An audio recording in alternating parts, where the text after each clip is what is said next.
목으로 같이 은혜를 나누고자 합니다. 자, 우리가 이 세상을 살아가면서 단 한순간도 이렇게 편안하게 그냥 넘어가는 때가 없는 것 같습니다. 무슨 일들이 어디서 어떻게 벌어질는지 아무도 모릅니다. 순간순간 그저 크고 작은 일들을 겪으면서 살아가는 것이 오늘 우리들의 현실이지요. 문제는 이런 모든 일들을 우리가 어떻게 극복하느냐 하는 것입니다. 물론 어려움을 만나면은 이것을 나름대로 대처하는 방법을 찾습니다. 이 대처 방법이 다 똑같을 수는 없습니다. 사람마다 다 다르고 또 사건마다 다 다를 수 있습니다. 사건마다 일정한 법칙이 있고 매뉴얼이 있어서 그대로 적용하며 대처할 수 있는 것이 아닙니다. 그렇기 때문에 여기에서 벗어나기 위해서 사람은 각자 나름대로의 해결책을 찾기 마련이다라는 거죠. 이런 해결책이라는 것은 그가 그동안 살아오면서 겪은 사건들을 통해서 배운 것에 근거를 둘 것입니다. 우리가 가만히 생각해 보면은 사람들은 어렸을 때부터 수많은 일들을 겪어오지요. 그럴 때 이 사건들을 통해서 해결 방법을 스스로 찾거나 아니면 내가 해결을 못하면 부모가 그거를 해결해줘서 부모로부터 해결 방법을 어떻게 찾는지를 배웁니다. 또 선생님으로부터도 그 어떤 문제 해결 방법을 배울 수가 있고요. 또 친구로부터도 야 그건 이렇게 하는 거야 하고 해결 방법을 배울 수가 있습니다. 아니면은 다른 그 무엇을 통해서라도 해결책을 찾고 배우게 되어 있습니다. 요즘에는 인터넷이 발달되어져 있다 보니까 인터넷 들어가서 물어보면은 얼마든지 나름대로 해결책을 찾고 또 도움을 구할 수 있는 데가 많이 있는 것을 우리는 보게 됩니다. 자, 여러분들은 어려움을 만나면은 어떻게 하고 있습니까? 물론 그것이 어떤 종류이냐에 따라 다르긴 하겠지만 말입니다. 하지만 모든 일들을 우리가 해결함에 있어서 한 가지 분명한 것이 있습니다. 그것은 어떤 일들을 당하면은 각 사람마다 가장 먼저 하는 것이 있다라는 겁니다. 이것은 변하지 않습니다. 그 뒤에 해결 방법은 다 다를 수 있지만은 시작만큼은 자신만의 일정한 한 가지 법칙이 있습니다. 그 사람만의 루틴이 있다라는 거지요. 왜냐하면 그렇게 해서 나름대로 일을 해결했었기 때문에 그렇습니다. 어떤 일을 만나면 어떤 사람은 그렇게 하는 사람이 있어요. 한숨부터 쉬는 사람. 하고 한숨부터 쉬는 사람. 또 어떤 사람은 걱정부터 하죠. 그냥 마음이 조급해져서 어떻게 안절부절하면서 큰일 났다고 그렇게 말하는 사람이 있습니다. 또 어떤 사람은 에이 될 대로 내놨지 뭐 하고 팽개치는 사람이 있고요. 자, 나름대로 어떤 문제를 만났을 때 그 사람만의 독특한 해결 방법이 있다라는 겁니다. 어떤 사건에 가장 앞서서 하는 그런 어떤 루틴이 있다라는 거죠. 그것이 무엇이냐라는 겁니다. 어떤 사람은 해결책을 찾는 데 있어서 무조건 돈으로 다 해결하는 사람이 있습니다. 이 사람은 처음서부터 그렇게 배운 것이고 또 그것을 통해서 이 일을 해결해 왔기 때문에 그렇습니다. 그래서 돈이면 다 된다라는 사람이 있죠. 또 어떤 사람은 권력으로 사람들을 동원해서 이 일을 해결하기도 합니다. 그렇게 일들을 해결하는 것을 배웠고 또 써먹어 봤었기 때문에 그렇습니다. 여러분들은 어떻습니까? 여러분들은 어떤 난관에 봉착했을 때 일들을 어떻게 해결해 오셨습니까? 여러분들이 가장 먼저 하는 일은 무엇입니까? 자, 우리가 이것을 말하기에 앞서서 우리가 기본적으로 분명히 할 것이 있습니다. 그것은 우리가 누구냐라는 거죠. 우리는 믿음의 사람입니다. 우리들은 예수 안에서 새롭게 거듭난 사람들입니다. 그렇다면 오늘 우리들의 일 해결 방법은 믿기 전에 우리들이 해오던 그런 방법과는 확연한 차이가 있어야 할 것입니다. 내가 믿고 난 뒤에도 또 믿기 전에도 똑같이 이 일을 해결한다면 이거는 온전한 믿음의 사람의 일 해결 방법은 아닌 것입니다. 자, 다른 거는 몰라도요, 시작만큼은 분명하게 안 믿었을 때 내 일 처리 방법과 내가 믿고 나서 일 처리 방법은 달라야 한다라는 거죠. 그 방법이 무엇인지 오늘 본문 말씀을 통해서 찾아보고자 합니다. 자, 오늘 본문인 사무엘상 17장은요, 우리들이 아주 잘 아는 그런 내용입니다. 뭐 예수 안 믿는 사람들도 잘 아는 내용이고 인용하는 내용이죠.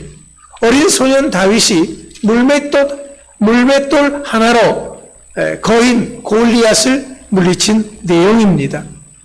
그럼 여기 뭔가 특별한 것이 있습니까? 있습니다. 자, 먼저 우리가 눈여겨보아야 할 두 사람이 등장을 합니다. 먼저는 사울 왕입니다. 블레셋 군사들이 거인 골리앗을 앞세우고 쳐들어와서 각자 한 사람씩 택하여 싸우게 하자라고 제안을 합니다.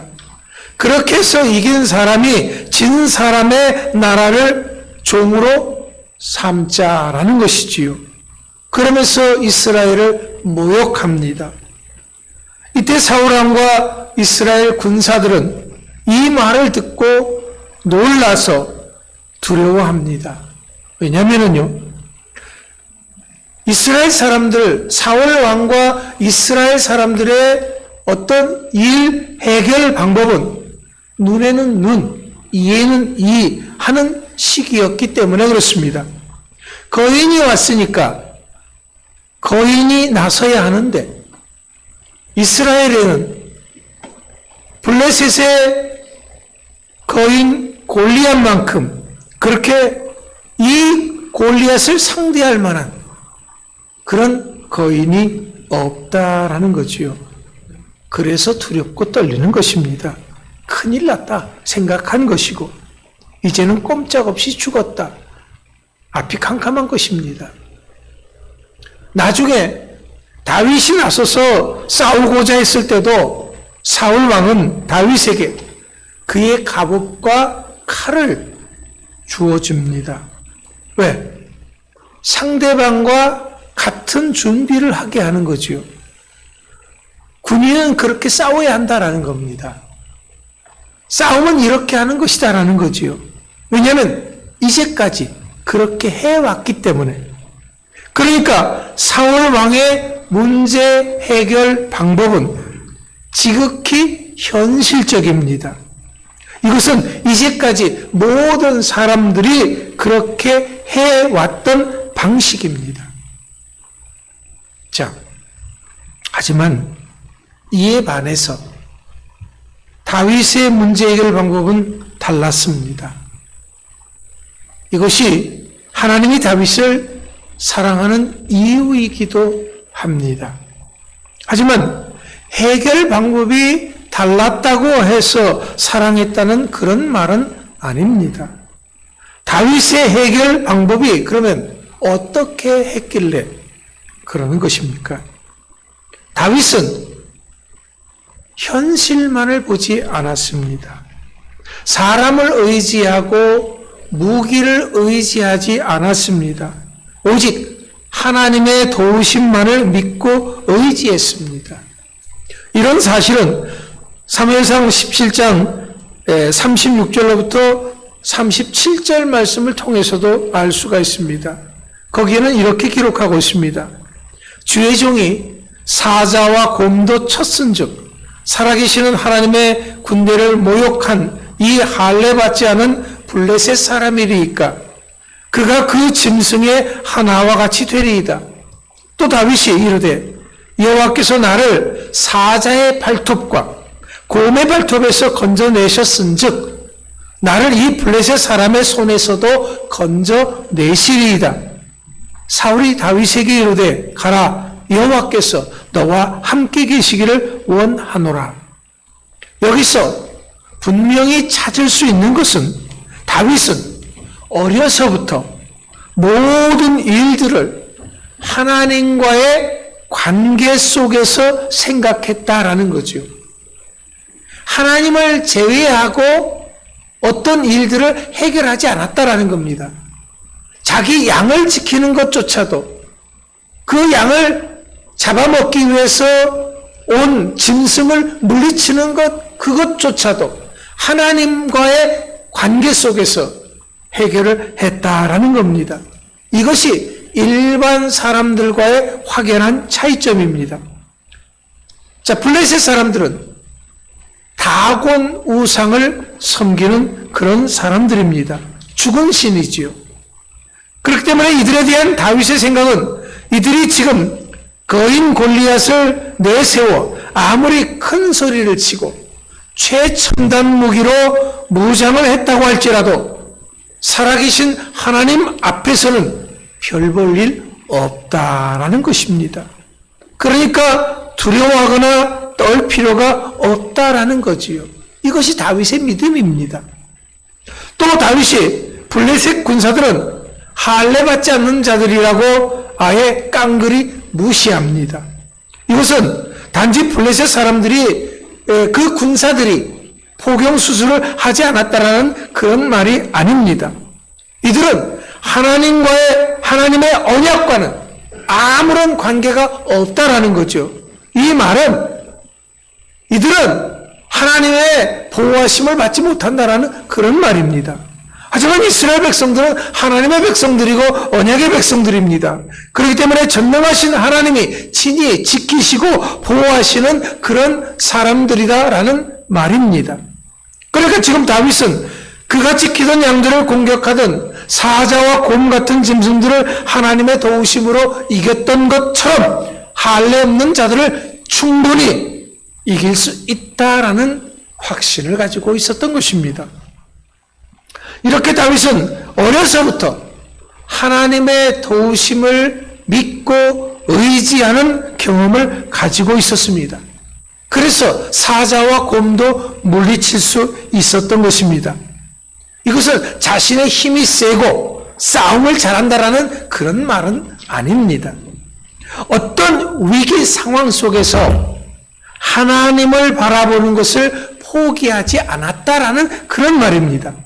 어떤 위기 상황 속에서 하나님이 그를 도와주셨다라는 그런 고백입니다.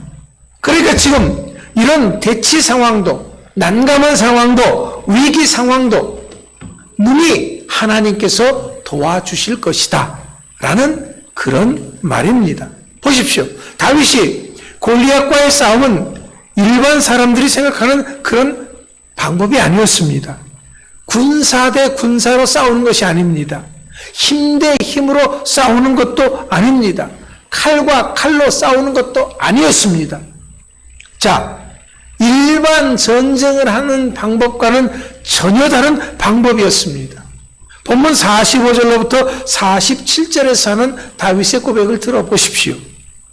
다윗이 블레셋 사람에게 이르되 너는 칼과 창과 단창으로 내게 나아오거니와 나는 만군의 여호와의 이름 곧 곧 내가 모욕하는 이스라엘 군대의 하나님의 이름으로 내게 나아가노라.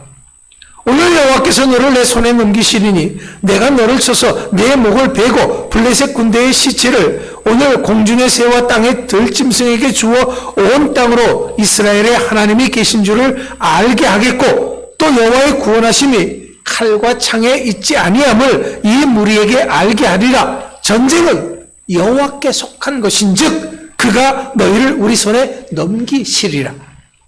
다윗은 지금 블레셋이 모욕하는 하나님의 이름으로 나아가고 있습니다.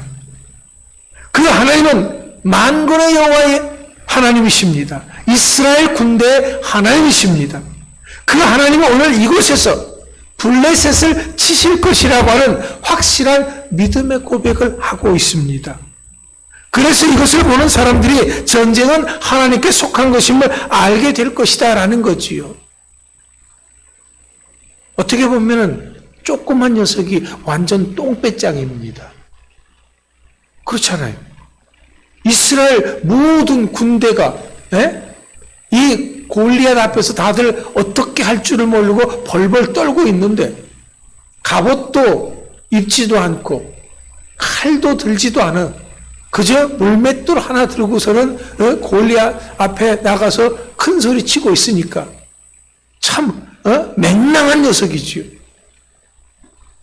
자, 다윗이 말하는 전쟁은 사람들이 말하는 무기로 이기는 것이 아니었습니다.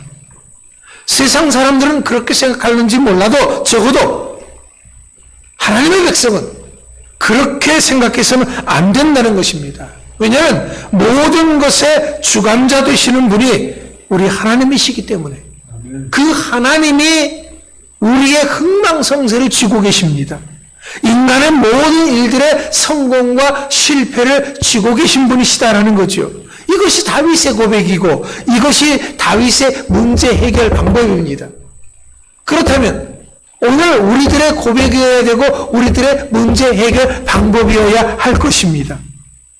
이것은 세상적인 생각, 이제까지 보통 사람들이 생각했던 그런 생각을 가지고 보면은 정말 어리석게 보일 수 있습니다.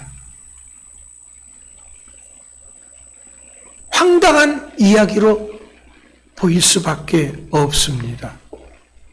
전혀 그렇게 해서는 해결이 안 될 수밖에 없는 거죠. 야, 그렇게 해가지고 어떻게 하냐?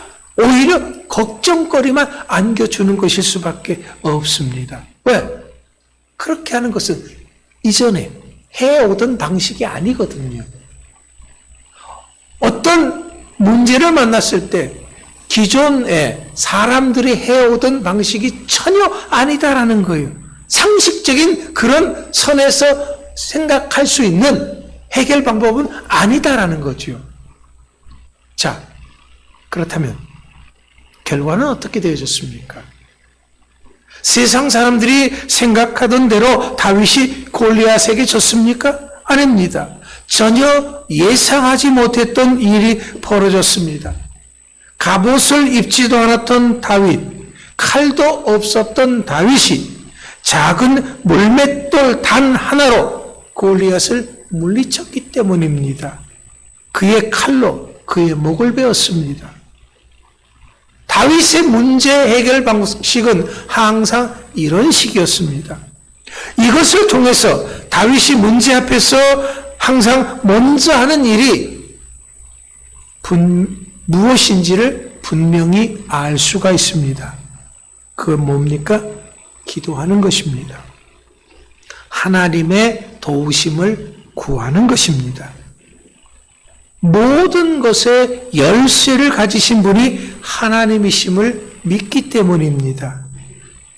그렇기 때문에 다윗은 지금 이 상황이 아무리 위급하다고 할지라도 하나님의 응답이 없이는 움직이지 않았습니다.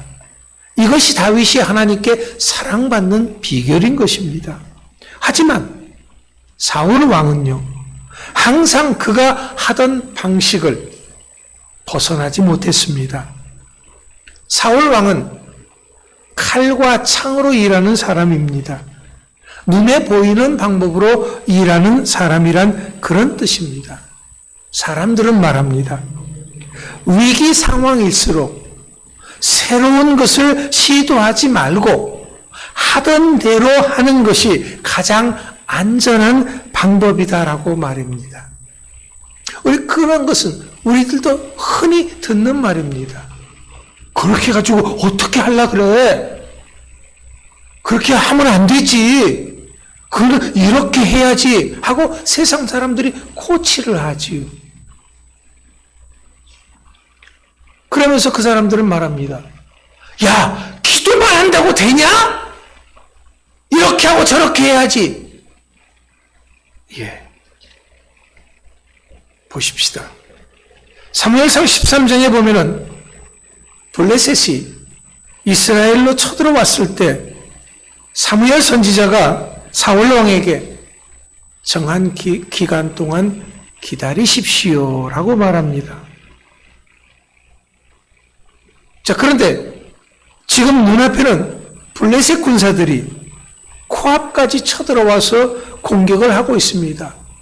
겁먹은 이스라엘 군사들이 하나둘씩 대열에서 이탈하기 시작합니다. 자, 그래서 사울왕은 이 상황을 그대로 뒀다가는 이거 큰일 나겠다 생각을 하고 있는 겁니다.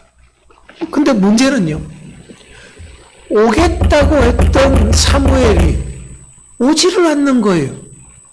분명히 언제까지 오겠다 했는데 그때까지 기다렸는데 안 오는 거예요.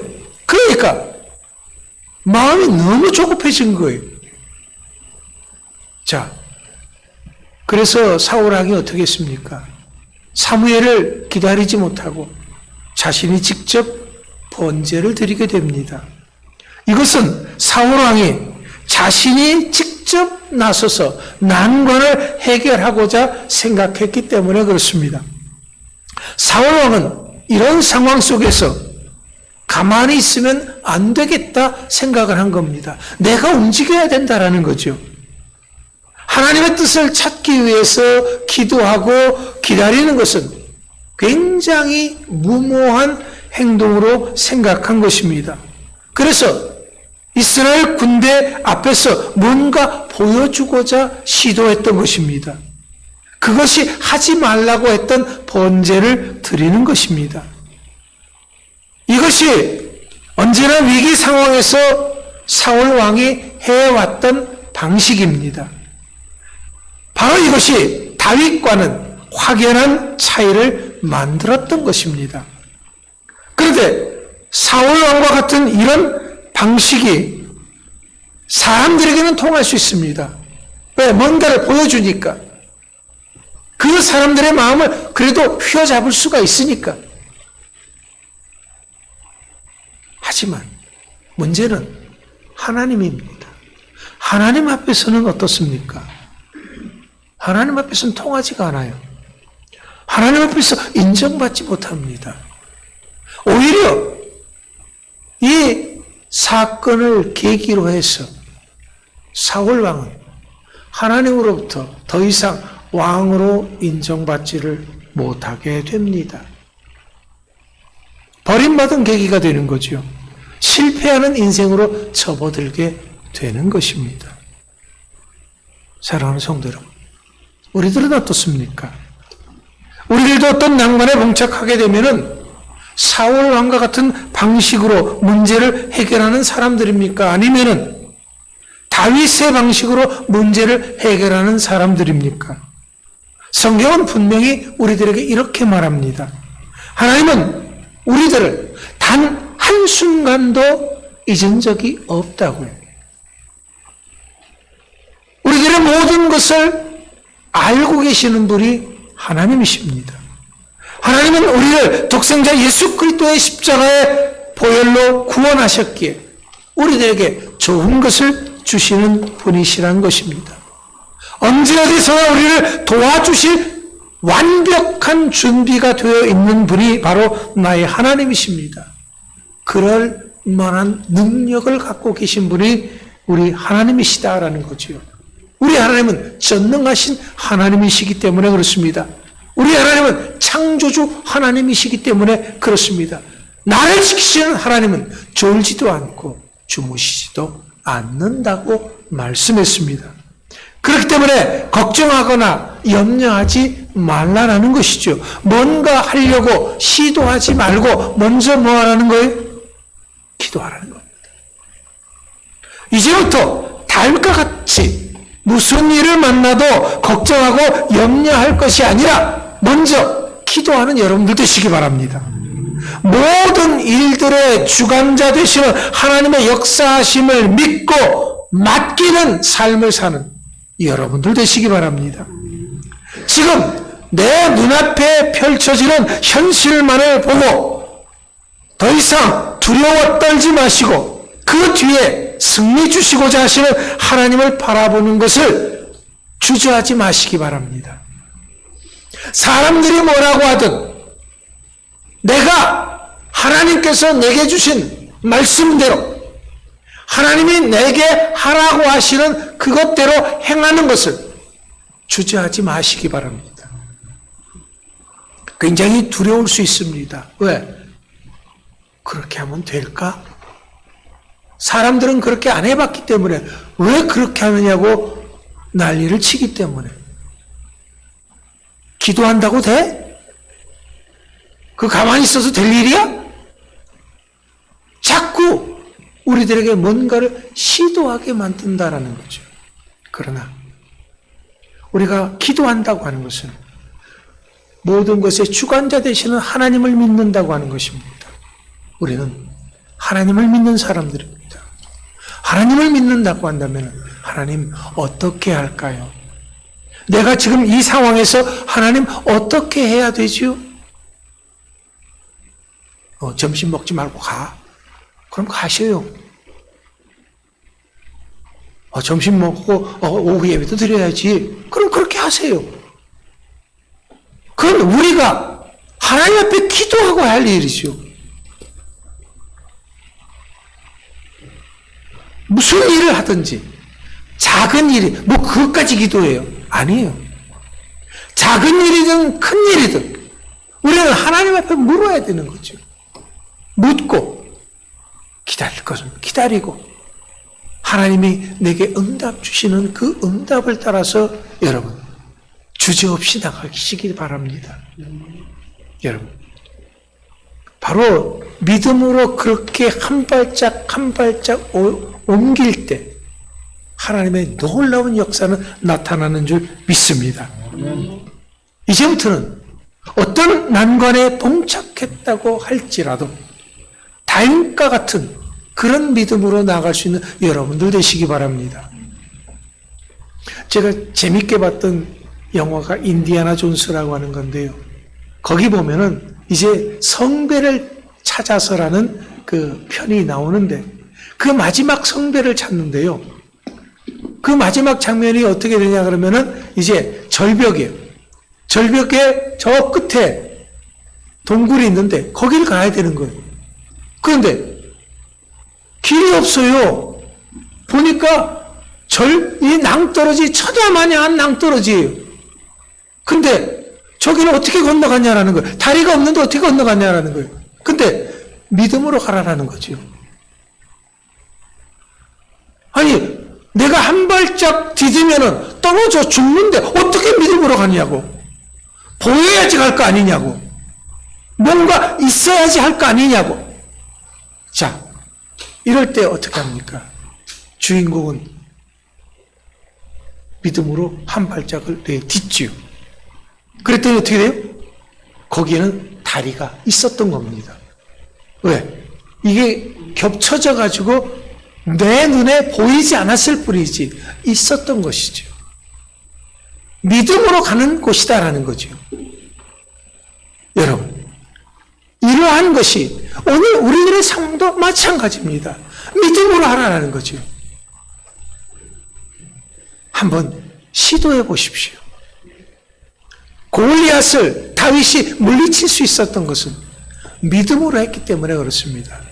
이제는 믿음으로 어떤 일들을 하든지 한 발짝 한 발짝 나가시고 승리할 수 있는 여러분들이 다 될 수 있기를 간절히 축원합니다. 기도하겠습니다.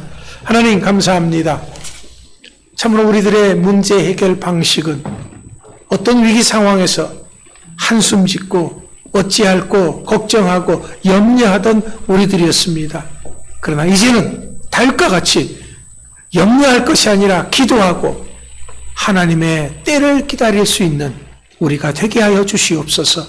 하나님의 놀라운 역사를 내 것으로 만드는 담대한 믿음의 용사들, 우리 주사랑교회 모든 성도들 되게 하여 주시옵소서. 다윗의 승리처럼 우리 주사랑교회 성도들이 승리할 수 있도록 축복해 주시옵소서. 항상 같이 하여 주시고 붙잡아 주시고 승리 주실 것을 믿고 감사드리며 예수님의 이름으로 축복하며 기도하옵나이다. 아멘.